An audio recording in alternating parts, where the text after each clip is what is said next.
Hi, I'm Dr. Stirling Hastings, psychologist here in Camarillo, California, talking more about the subject of shame, which I have written about extensively in my book, Shedding Shame and Claiming Freedom.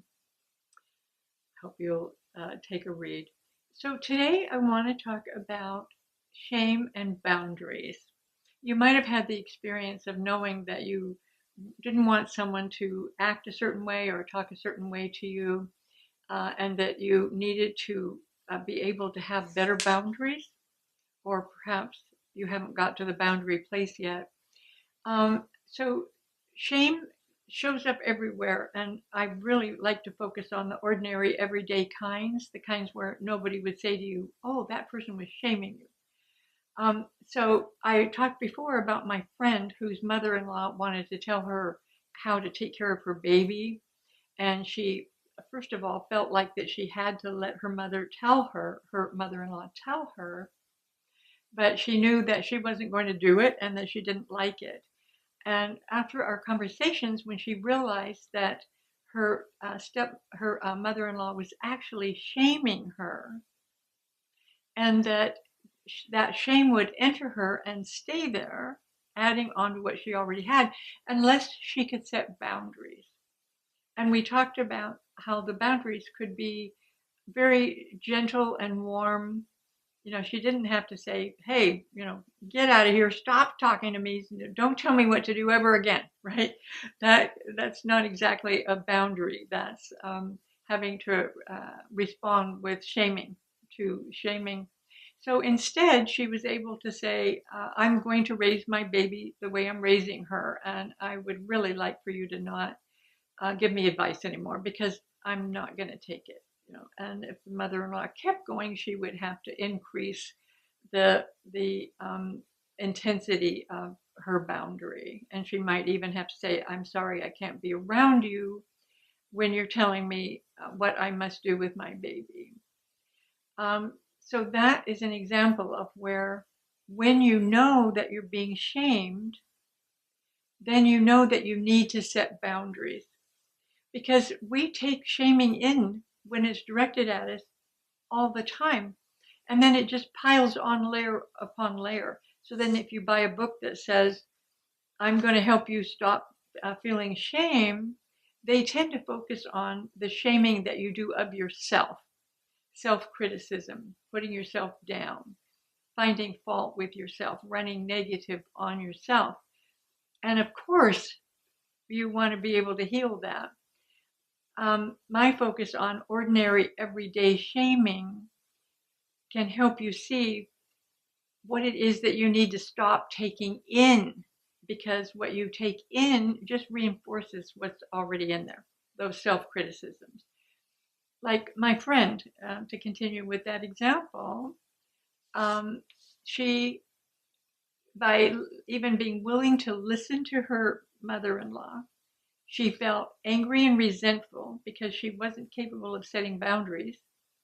And that anger and resentment was because she didn't want that shame coming in. She intuitively knew that it was harmful, but it was still going in. So setting the boundary is the way to make sure that you don't take in more and more shaming. So the big subjects around this are abuse and control. As you know, there are many people that live with a partner who is abusive and they're not able to stop it. And here again, when you allow someone to abuse you and you take it in, you're piling on more and more shame that then you have to heal. So how much better to stop taking it in while you're healing what you already have there, and not add more.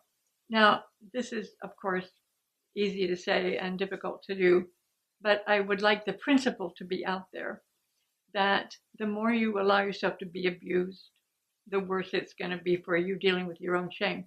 Now, the exception to that is that if there are situations where you can't change it, for example, at work, if you have a supervisor or an employer who shames when telling you that you haven't done it right or you haven't done it soon enough or whatever it is, you may not have the choice of saying, please don't talk to me that way. If you want to talk to me about what I'm doing wrong, I'm glad to listen, but please do it in a kinder tone. Now, that's what you would do with somebody that you're in relationship with, or is a friend or a family member, because those relationships need to and can be developed. Sometimes that can work at work as well, but often it can't because that person's personality is engaged in the work that they're doing, and they might continue to do that. So your boundary has to be really different. It can't be asking them to not do it that way, but you still get to not take it in. Here's where breathing, to become mindful, focus on yourself, your experience, your refusal to have your shame triggered. Listen to their words and not their tone, so that you can remain peaceful and not add anything more to your shame. Again, I know that this is very easy to say and not that easy to do. The first step always when we're healing pretty much anything is to just observe.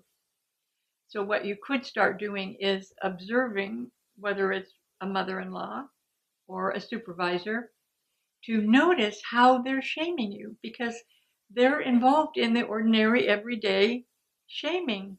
They think that what they're doing is fine, that it's helpful, that it's appropriate, even though you know that it isn't.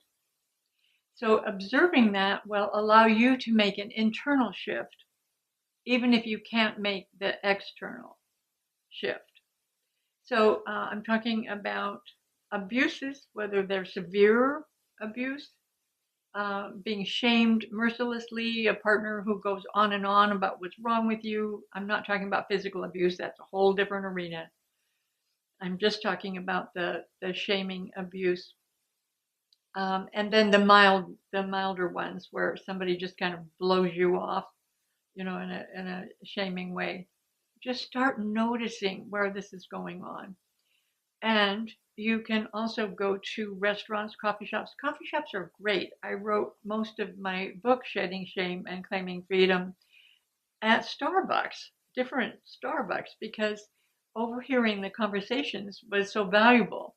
I heard how much shaming is going on all the time, including gossip, which we'll get to next.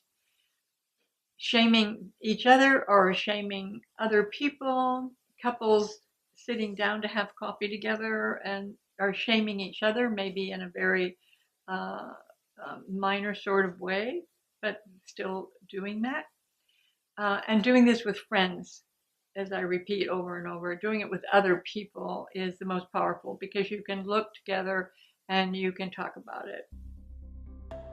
Does shame keep you from setting boundaries?